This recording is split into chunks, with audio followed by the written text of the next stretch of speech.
الحمد لله رب العالمين والعاقبة للمتقين والصلاة والسلام على سيد الأنبياء والمرسلين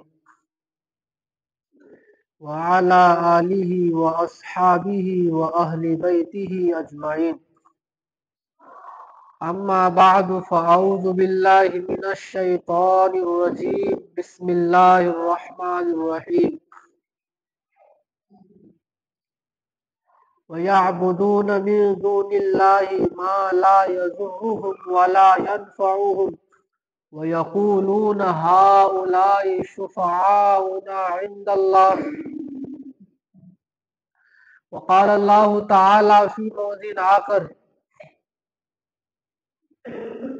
وَالَّذِينَ اتَّخَذُوا مِن دُونِهِ أَوْلِيَاءَ مَا نَعْبُدُهُمْ إِلَّا لِيُقَرِّبُونَا إِلَى اللَّهِ زُلْفَىٰ. صدق اللہ العظیم. اللهم صل على محمد وعلى آل محمد كما صليت على إبراهيم وعلى آل إبراهيم إنك حميد مجيد. اللهم بارك على محمد وعلى آل محمد كما باركت على إبراهيم وعلى آل إبراهيم إنك حميد مجيد. اللہ رب العزت کا ہم سب پر بہت بڑا احسان ہوا، اکرام ہوا. حق تعالی شانہ نے ہم سب کو اپنے گھر میں بلایا. اللہ پاک ہم سب کا جمع ہونا اپنے دربار میں قبول و منظور فرمائے، اور اسی طرح اپنے گھر آنے اور اپنے سامنے سر جھکانے کی توفیق نصیب فرمائے. میرے محترم بزرگوں اور دوستوں، گزشتہ ہفتہ میں نے سیرت النبی صلی اللہ علیہ وسلم کے سب سے اہم اور مقصودی پہلو پر بات شروع کیا تھا کہ آخر امام الانبیاء خاتم النبیین رحمت للعالمین شفیع المذنبین حضرت سیدنا محمد رسول اللہ صلی اللہ علیہ وسلم اور مشرکین مکہ کے درمیان اختلاف اور جھگڑا کس مسئلہ میں تھا. ہمارے نبی صلی اللہ علیہ وسلم کیا منوانا چاہتے تھے، آپ کا پیغام کیا تھا، جو پیغام اتنا کڑوا تھا نہ ماننے والوں کے لیے کہ پتھروں نے سلام کر لیا، کنکریاں کلمہ پڑھنے لگ گئی، آسمان کا چاند دو ٹکڑے ہو گئے. مگر ان سب چیزوں کو دیکھنے کے باوجود بھی مکہ کے کچھ بد نصیب لوگوں نے اس پیغام کو تسلیم نہیں کیا، اور جنہیں اس پیغام کی سمجھ آ گئی ان کے لیے یہ پیغام اتنا میٹھا تھا کہ وہ تپتے ہوئے کوئلوں پر لیٹ کے بھی احد احد کہا کرتے تھے کہ اللہ ایک ہے، اللہ ایک ہے، معبود ایک ہے، معبود ایک ہے. کس نقطے میں جھگڑا ہوا، اور جھگڑا بھی اس طرح کہ باپ بیٹے کے مقابلے میں آ گئے، چچا بھتیجے کے مقابلے میں آ گئے، سگا بھائی سگے بھائی کے مقابلے میں آ گئے، ماموں بھانجے کے مقابلے میں آ گئے. یہ جو بدر کی لڑائی ہوئی تھی اس میں کوئی باہر سے جنگ کرنے کے لیے نہیں آیا تھا، سب اپنے لوگ تھے، خون کے رشتے تھے. ایک دوسرے سے اللہ اور اس کے رسول کے لیے لڑ پڑے.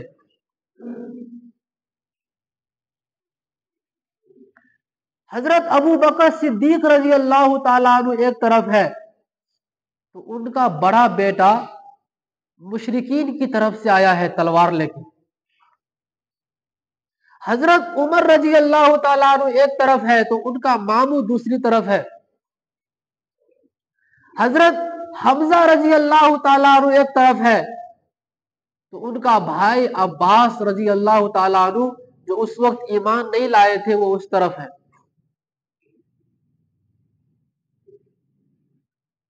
خود ہمارے نبی کریم صلی اللہ علیہ وسلم ایک طرف ہے تو مقابلے میں آپ کا داماد بڑا داماد ابو العاص ہے, اسی طرح آپ کا چچا عباس ہے, حضرت سعد رضی اللہ تعالیٰ عنہ ایک طرف ہے تو ان کا سگا بھائی دوسری طرف ہے تلوار لے کے. کیا جھگڑا تھا کہ خون کے رشتے ایک دوسرے سے لڑ پڑے.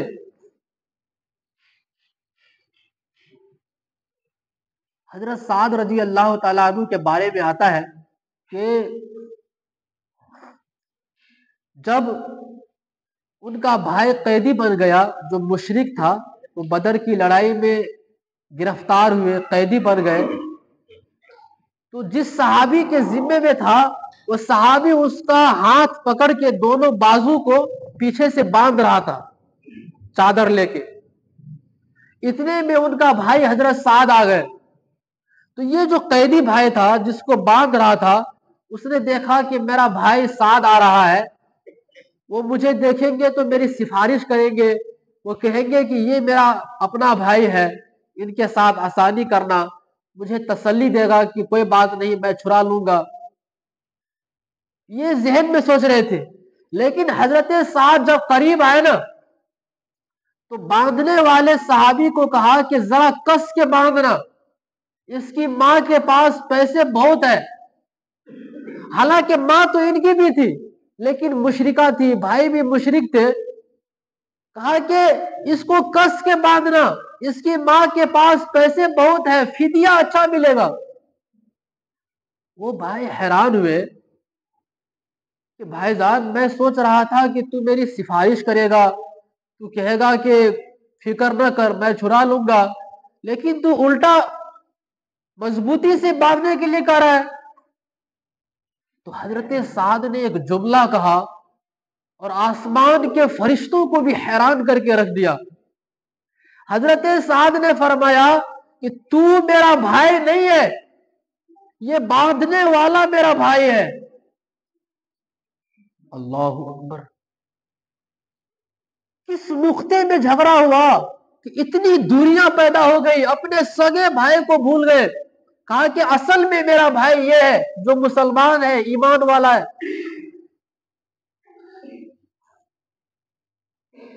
تو میرے محترم بزرگ اور دوستو, وہ جھگڑا کیا تھا کہ 40 سال تک لوگ آپ کو صادق اور امین کہہ کر بلاتے تھے, اتنی عزت و احترام کرتے تھے, آپ کو سب سے بڑے عقل مند دانا سمجھتے تھے, اپنے جھگڑوں میں فیصل اور جج مانتے تھے. وہ لوگ آپ کو انت کذاب, تو بڑا جھوٹا ہے, تو مجنون ہے, تو پاگل ہے, جادوگر ہے, پتھروں کی بارش کر دی. آپ خون میں نہا گئے, پھر وطن سے بے وطن کرنے کی تدبیریں, قتل کے منصوبے. کیا جھگڑا تھا کہ لوگ اتنے بڑے دشمن بن گئے. تو اچھے خاصے مسلمان جن کو ہم سمجھتے ہیں ان کو بھی پتا نہیں ہے کہ اختلاف کیا تھا. لوگ سمجھتے ہیں کہ اختلاف یہ تھا کہ مشرکین مکہ اللہ کو نہیں مانتے تھے اور ہمارے نبی ان سے منوانا چاہتے تھے کہ مانو اللہ ہے. یہ اختلاف تھا, اچھے خاصے لوگوں کا خیال ہے, اور یہ خیال بالکل غلط ہے. مشرکین مکہ اللہ کو مانتے تھے, اور صرف مانتے ہی نہیں تھے بلکہ اللہ کے نام پر اپنے بچوں کے نام رکھتے تھے. خود ہمارے نبی کریم صلی اللہ علیہ وسلم کے والد محترم کا نام کیا تھا؟ عبداللہ, اللہ کا بندہ. پھر خانہ کعبہ کو وہ لوگ کہتے تھے بیت اللہ, اللہ کا گھر. تو جب اللہ کو نہیں مانتے تھے تو اپنے بچوں کے نام عبداللہ کیوں رکھتے تھے؟ خانہ کعبہ کو بیت اللہ کیوں کہتے تھے؟ پتا چلا کہ وہ لوگ اللہ کو مانتے تھے. اور تیسری دلیل میری بڑی نفیس ہے, وہ سب کو سمجھ میں آنا چاہیے, وہ یہ ہے کہ وہ سب مشرک تھے, اس پر سب کا اتفاق ہے کہ وہ لوگ کیا تھے؟ مشرک۔ اب مشرک کسے کہتے ہیں؟ شرک کرنے والے کو، اللہ کے ساتھ شریک کرنے والے کو، یعنی اللہ کو مانتے تھے تب نہ شریک کرتے تھے، اگر اللہ کو مانتے ہی نہیں تھے تو پھر شریک کس کے ساتھ کرے گا؟ مشرک بنتا ہی تب ہے کہ پہلے اللہ کو مانے اور اللہ کے ساتھ ساتھ غیر اللہ کو بھی اللہ کی طرح ماننے لگے، اللہ کی صفتوں کو غیر اللہ کے اندر ماننے لگے، اللہ کی خوبیوں کو، اللہ کے کمالات کو غیر اللہ کے اندر ماننے لگے، تو پتا چلا کہ وہ لوگ اللہ کو مانتے تھے، اپنے بچوں کے نام عبداللہ رکھتے تھے، خانہ کعبہ کو بیت اللہ کہتے تھے۔ تو اب اختلاف کیا تھا؟ اللہ کو بھی مانتے تھے، پھر جھگڑا کیا تھا؟ تو اب اس میں بھی اچھے خاصے پڑھے لکھے تعلیم یافتہ طبقے تک کا خیال ہے کہ ہاں بھائی اللہ کو تم مانتے ہوں گے لیکن اللہ کی صفتوں کو نہیں مانتے ہوں گے، اللہ کی جو خوبیاں ہیں، اللہ کے جو گن ہے، اللہ کے جو کمالات ہے، وہ سب شاید نہیں مانتے ہوں گے، جیسے خالق ہونا، مالک ہونا، رازق ہونا، قادر ہونا، پیدا کرنے والا ہونا، مارنے والا ہونا، زندہ کرنے والا ہونا، بارش برسانے والا ہونا، فصلیں اگانے والا ہونا، اولاد دینے والا ہونا، شفا دینے والا ہونا، مصیبتوں کو دور کرنے والا ہونا، شاید یہ سب وہ لوگ نہیں مانتے ہوں گے۔ تو یہ خیال بھی غلط ہے۔ مشرکین مکہ اللہ کی صفتوں کو بھی مانتے تھے، اللہ کی خوبیوں کے بھی وہ لوگ قائل تھے۔ قرآن نے جگہ جگہ مشرکین مکہ کے عقائد نظریات کو بیان کیے، جگہ جگہ بیان کیے۔ آپ قرآن کا مطالعہ کریں گے، کم سے کم اس کا ترجمہ پڑھیے، آپ کو پتا چلے گا کہ مشرکین مکہ اللہ کی صفتوں کو بھی مانتے تھے۔ میں آپ کے سامنے ایک حوالہ پیش کر دیتا ہوں، 11واں پارہ ہے، سورت کا نام سورہ یونس ہے اور اس کی آیت نمبر 31 ہے۔ کون سی سورہ ہے؟ سورت یونس، آیت نمبر 31۔ اللہ رب العزت نے اس میں مشرکین مکہ کے عقائد کو بیان کیا ہے، اپنے حبیب صلی اللہ علیہ وسلم کے ذریعے سوال کروا کے کہ میرے پیارے پیغمبر آپ ان لوگوں سے پوچھئے، قل من یرزقکم من السماء والارض، میرے پیارے پیغمبر یہ جو غیر اللہ کے سجدے کرتے ہیں، ان کی نام کے نظر و نیاز دیتے ہیں، ان کو مصیبت میں پکارتے ہیں، مشکل کشا، حاجت روا میرے علاوہ دوسروں کو بھی سمجھتے ہیں، ان سے پوچھ کہ من یرزقکم، تمہیں روزی کون دیتا ہے؟ من السماء، آسمان سے۔ مفسرین نے لکھا ہے کہ آسمان سے روزی دیتا ہے، اس کا مطلب یہ ہے کہ آسمان سے بارش برسا کے روزی دیتا ہے۔ ان سے پوچھ کہ تمہیں روزی کون دیتا ہے؟ آسمان سے سورج کی تپش سے فصلیں پکا کے۔ ان سے پوچھ کہ تمہیں روزی کون دیتا ہے؟ آسمان سے چاند کی ٹھنڈی ٹھنڈی روشنی سے پھلوں کے اندر رس بھر کے تمہیں روزی کون دیتا ہے؟ والارض، اور ان سے پوچھ کہ زمین سے تمہیں روزی کون دیتا ہے؟ زمین سے روزی دینے کا مطلب تو سب سمجھتے ہیں کہ کسان ایک دانہ بو کے آتا ہے، اللہ اس کو کئی دانوں میں بدل کے رکھ دیتا ہے۔ تو ان سے پوچھ کہ تمہیں آسمان و زمین سے روزی دینے والا کون ہے؟ فَسَيَقُولُونَ اللَّهُ، تو یہ جواب میں کہیں گے اللہ۔ ہمیں روزی دینے والا کون ہے؟ اللہ۔ یہ مشرکین مکہ کہتے تھے جو 360 بتوں کے پجاری، لیکن ان سے پوچھا جائے کہ تمہیں روزی کون دیتے ہیں تو وہ کیا کہتے تھے؟ اللہ۔ لیکن آج مسلمان کلمہ گو جو اپنے آپ کو ایمان کا دعویٰ کرتے ہیں ان کا بھی عقیدہ سنیے. مسلمان کہتے ہیں کہ جہاں سے رزق بندوں میں خدا تقسیم کرتا ہے وہاں مجھ کو نظر آئی کلائی اپنے خواجہ کی. یہ مسلمان کہتے ہیں کہ جہاں سے رزق تقسیم ہوتا ہے وہاں ہمیں اپنے خواجہ کی کلائی نظر آئی، یعنی وہ رزق تقسیم کرتے ہیں. اور پھر ان سے پوچھا جائے تو وہ کہتے بھی ہے کہ ہمیں جو کچھ ملا ہے ہمارے حضرت صاحب کی نظر کرم ہے. یہ اولاد نہیں ہو رہی تھی، وہ فلاں دربار فلاں مزار والے کا دین ہے. انا للہ و انا الیہ راجعون. یہ مسلمان کہتے ہیں. اور مشرکین مکہ کیا کہتے تھے کہ ہمیں جو کچھ ملا ہے وہ دینے والی ذات اللہ کی ہے، وہی روزی رساں ہے. پھر اللہ نے فرمایا میرے پیارے پیغمبر ان سے دوسرا سوال کیجئے، ان سے دوسرا کوشچن کیجئے کہ امن یملک السمع والابصار.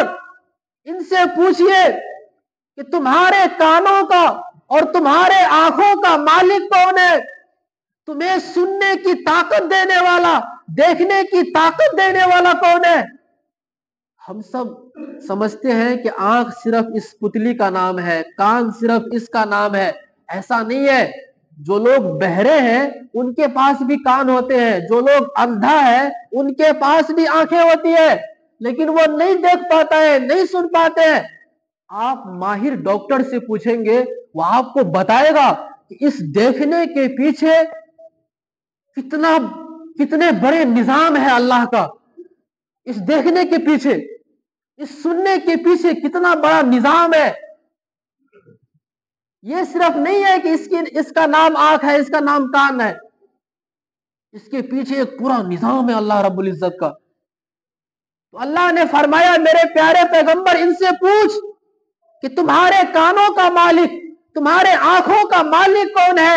فَسَيَقُولُونَ اللَّهُ. تو یہ جواب میں کہیں گے اللہ.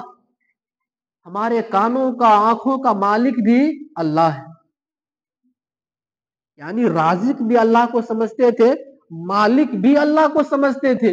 پھر اللہ نے فرمایا کہ تیسرا سوال کیجئے من یخرج الحی من المیت ویخرج المیت من الحی.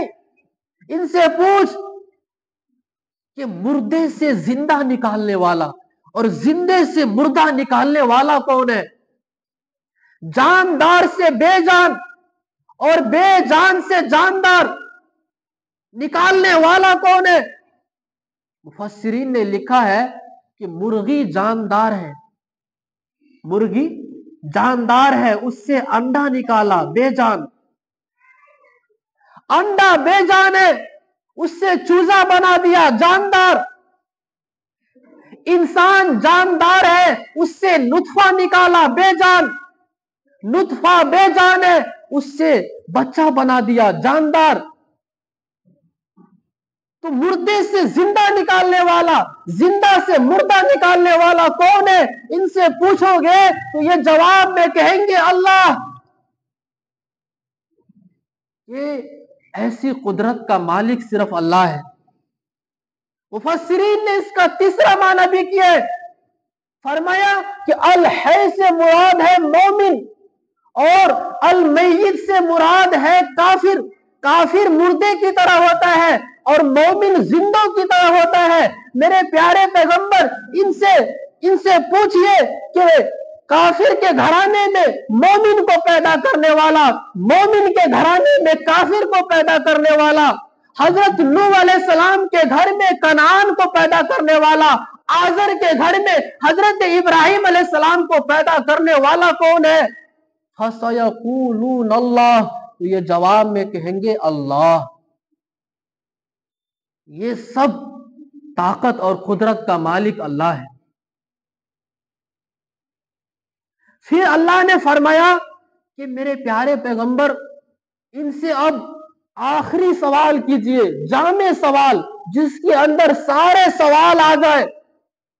اگر اللہ اس طرح پوچھنے لگ جاتے کہ میرے پیارے پیغمبر ان سے پوچھ کہ یہ زمین کس کی ہے، ان سے پوچھ کہ یہ آسمان کس کا ہے، ان سے پوچھ کہ یہ سورج کا نظام، چاند کا نظام، ستاروں کا نظام چلانے والا کون ہے، ان سے پوچھ کہ یہ دن کرنے والا، رات کرنے والا کون ہے، ان سے پوچھ کہ اولاد دینے والا، بارش برسانے والا، فصلیں اگانے والا، صحت دینے والا کون ہے۔ تو سارا قرآن سوالوں سے بھر جاتا۔ تو اللہ نے فرمایا میرے پیارے پیغمبر سارے سوالوں کا ایک سوال کیجئے کہ من یدبر الامر، یہ ساری کائنات کے نظام کو چلانے والا کون ہے، سارے جہان کی تدبیریں کرنے والا کون ہے۔ کیا مطلب؟ تدبیر کا مطلب ہے کوئی پیدا ہو رہا ہے، کوئی مر رہا ہے، کوئی بیمار ہے، کوئی صحت مند ہے، کوئی جیل کے اندر جا رہا ہے، کوئی جیل سے چھوٹ رہا ہے، کسی کی شادی ہوئی، کسی کی نہیں ہوئی، کسی کے ہاں لڑکے ہی لڑکے، لڑکیاں کوئی نہیں، کسی کے ہاں لڑکیاں ہی لڑکیاں، لڑکے کوئی نہیں، کسی کو جوڑے ملا کے دیے، کسی کے دروازے کو بند کر دیے، وہ اولاد کے لیے ترستا ہے، کوئی خوبصورت، کوئی بدصورت، کوئی دولت مند، کوئی حاجت مند، کوئی دینے والا، کوئی لینے والا۔ اللہ اکبر، یہ سب تدبیریں کرنے والا کون ہے؟ کبھی راتیں لمبی دن چھوٹے، کبھی دن لمبے راتیں چھوٹی، کبھی سردیاں، کبھی گرمیاں، کبھی بہار، کبھی خزاں، یہ سب نظام چلانے والا کون ہے؟ فَسَيَقُولُونَ، تو یہ جواب میں کہیں گے اللہ۔ یہ سب کچھ کرنے والا کون ہے؟ اللہ۔ یہ کس کا عقیدہ بیان ہو رہا ہے؟ مشرکین مکہ کا۔ مکہ کے مشرک لوگ کہتے تھے کہ یہ سب کام کرنے والے کون ہے؟ اللہ۔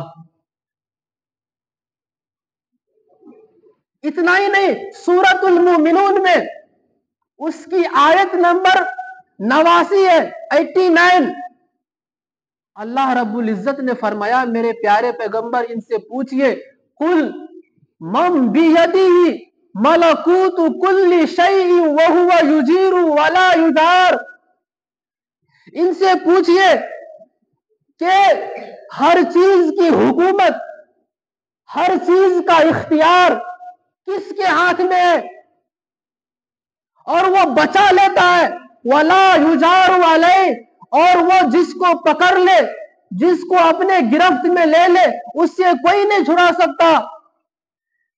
ان کنتم تعلمون، اگر تم جانتے ہو، سیقولون للہ، تو وہ جواب میں کہیں گے ایسی قدرتوں کا مالک اللہ ہے، اس کے اختیار میں ہر چیز ہے۔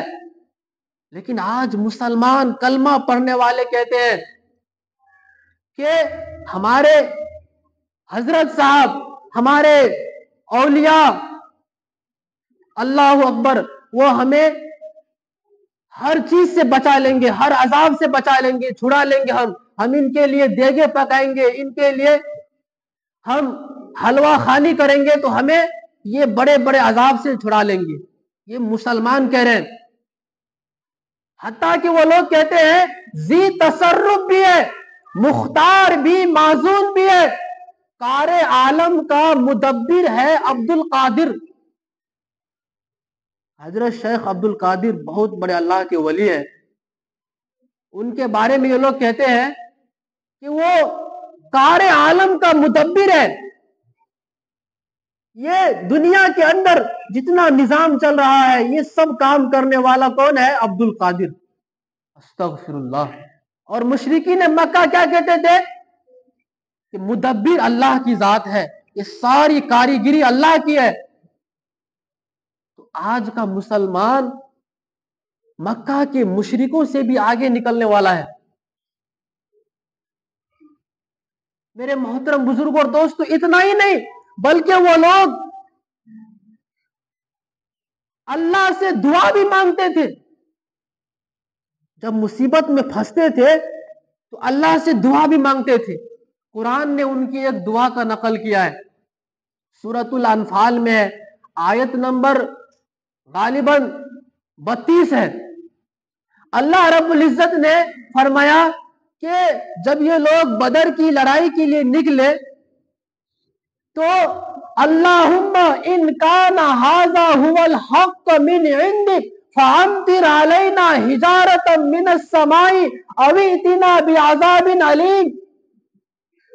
اللہ سے دعا کرتے ہیں کہ یا اللہ اگر یہ تیرا پیغمبر سچا ہے اور ان پر جو کتاب اتری ہے قرآن اگر یہ حق ہے تو ہم پر پتھروں کی بارش برسا دے. شیخ عبد القادر محدث دہلوی رحمت اللہ علیہ نے موجز القرآن میں تحریر فرمایا ہے کہ ابو جہل مکہ کے سامنے کعبہ کے سامنے کھڑے ہو کر یہ دعا کی تھی کہ اگر یہ حق پر ہے تو ہم پر آسمانوں سے پتھروں کی بارش برسا دے یا ہمیں کوئی دردناک عذاب ہم پر لا دے.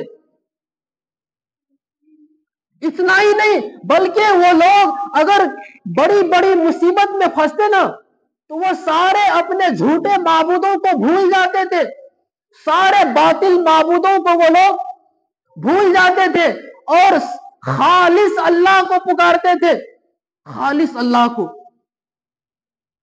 فَإِذَا رَكِبُوا فِي الْفُلْكِ دَعَوُا اللَّهَ مُخْلِصِينَ لَهُ الدِّينَ. فرمایا کہ جب وہ لوگ کشتی میں سوار ہوتے اور جب ہوا تیز چلتی اور کشتی کا رخ بدل جاتا یا کشتی گرداب میں پھنس جاتی تو یہ لوگ ہر طرف سے مایوس ہو کر نا امید ہو کر خالص اللہ کو پکارتے تھے, سب کو بھول جاتے تھے, جتنا دیوی دیوتا سب کو بھول جاتے تھے, خالص اللہ کو پکارتے تھے. فَلَمَّا نَجَّاهُمْ إِلَى الْبَرِّ اللہ فرماتے ہیں جب ہم ان کو بچا کر خشکی پر لاتے اِذَا هُمْ يُشْرِكُونَ پھر یہ لوگ شرک کرنے لگ جاتے. تو مشرکین مکہ اللہ کو بھی مانتے تھے, اللہ کی صفتوں کو بھی مانتے تھے, اللہ کے کمالات کو بھی مانتے تھے, اسی طرح اللہ سے دعا بھی کرتے تھے, کبھی کبھی سارے معبودوں کو بھول کر خالص اللہ کو پکارتے تھے.